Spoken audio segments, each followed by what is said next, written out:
2 ശമൂവേൽ 11 അധ്യായം.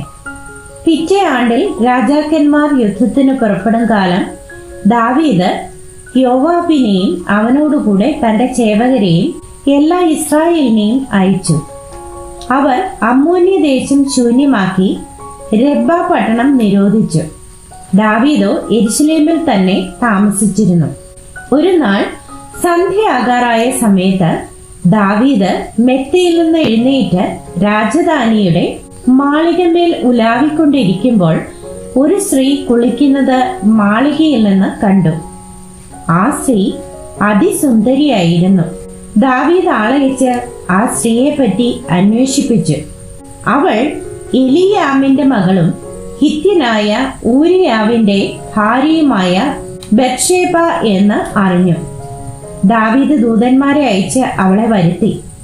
അവൾ അവന്റെ അടുക്കൽ വന്നു. അവൾക്ക് ഋതുശുദ്ധി വന്നിരുന്നത് കൊണ്ട് അവൻ അവളോടുകൂടെ ശയിച്ചു. അവൾ തന്റെ വീട്ടിലേക്ക് മടങ്ങിപ്പോയി. ആ സ്ത്രീ ഗർഭം ധരിച്ചു. താൻ ഗർഭിണിയായിരിക്കുന്നു എന്ന് ദാവീദിന് വർത്തമാനം അയച്ചു. അപ്പോൾ ദാവീദ് ഹിത്യനായ ഊരിയാവെ തന്റെ അടുക്കൽ അയപ്പാൻ യോവാബിന് കൽപ്പന അയച്ചു. ഊരിയാവ് തന്റെ അടുക്കൽ വന്നപ്പോൾ ദാവീദ് അവനോട് യോവാബിന്റെയും പടജനത്തിന്റെയും സുഖവർത്തമാനവും യുദ്ധത്തിന്റെ വസ്തുതയും ചോദിച്ചു. പിന്നെ ദാവീദ് ഊരിയാവോട് നീ വീട്ടിൽ ചെന്ന് കാലുകളെ കഴുകുക എന്ന് പറഞ്ഞു. ഊരിയാവ് രാജധാനിയിൽ നിന്ന് പുറപ്പെട്ടപ്പോൾ രാജാവിന്റെ സമ്മാനം അവന്റെ പിന്നാലെ ചെന്നു. ഊരിയാവ് തന്റെ വീട്ടിൽ പോകാതെ യജമാനന്റെ സകല ഭൃത്യന്മാരോടും കൂടെ രാജധാനിയുടെ വാതിൽക്കൽ കിടന്നുറങ്ങി.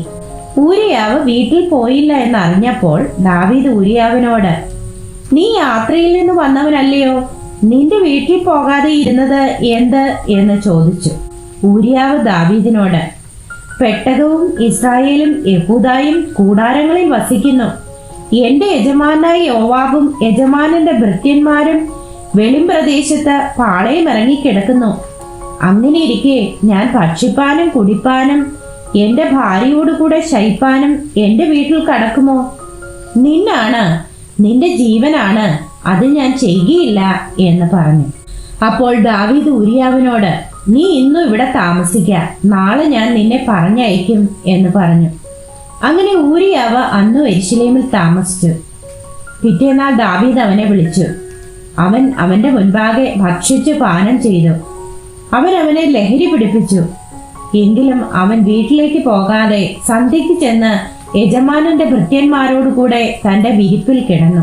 രാവിലെ ദാവീദ് യോവാബിന് ഒരു എഴുത്ത് എഴുതി ഊരിയാവിന്റെ കയ്യിൽ കൊടുത്തയച്ചു. എഴുത്തിൽ പട കഠിനമായിരിക്കുന്നിടത്ത് ഊരിയാവെ മുന്നണിയിൽ നിർത്തി അവൻ വെട്ടുകൊണ്ട് മരിക്കത്തക്കവണ്ണം അവനെ വിട്ട് പിന്മാറുവിൻ എന്ന് എഴുതിയിരുന്നു.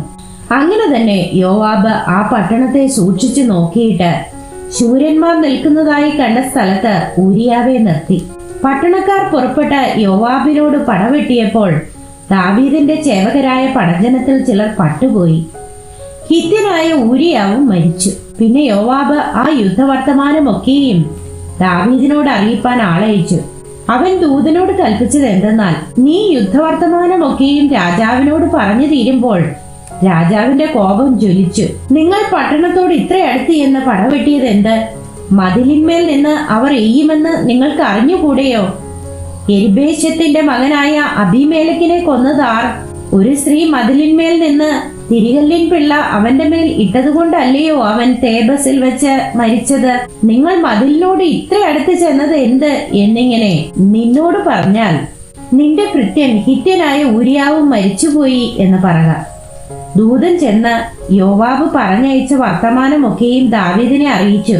ദൂതൻ ദാവീദിനോട് പറഞ്ഞത് എന്തെന്നാൽ ആ കൂട്ടർ പ്രാബല്യം പ്രാപിച്ച് വെളിമ്പ്രദേശത്തേക്ക് ഞങ്ങളുടെ നേരെ പുറപ്പെട്ടു വന്നതിനാൽ ഞങ്ങൾ പട്ടണവാതിൽക്കലോളം അവരെ പിന്തുടർന്ന് അടുത്തുപോയി.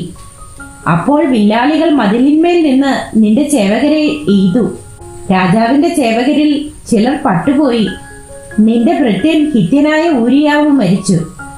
അതിന് ദാവീദ് ദൂതനോട് ഈ കാര്യത്തിൽ വ്യസനം തോന്നരുത്. വാൾ അങ്ങും ഇങ്ങും നാശം ചെയ്യും. പട്ടണത്തിന്റെ നേരെ ശക്തിയോടെ പൊരുതി അതിനെ നശിപ്പിച്ചു കളക എന്ന് നീ യോവാബിനോട് പറഞ്ഞ് അവനെ ധൈര്യപ്പെടുത്തണം എന്ന് കൽപ്പിച്ചു. ഊരിയാവിന്റെ ഭാര്യ തന്റെ ഭർത്താവായ ഊരിയാവ് മരിച്ചുപോയി എന്ന് കേട്ടപ്പോൾ ഭർത്താവിനെ കുറിച്ച് വിലപിച്ചു. വിലാപകാലം കഴിഞ്ഞ ശേഷം ദാവീദ് ആളയച്ച് അവളെ അരമനയിൽ വരുത്തി. അവൾ അവന്റെ ഭാര്യയായി. അവന് ഒരു മകനെ പ്രസവിച്ചു. എന്നാൽ ദാവീദ് ചെയ്തത് യഹോവയ്ക്ക് അനിഷ്ടമായിരുന്നു.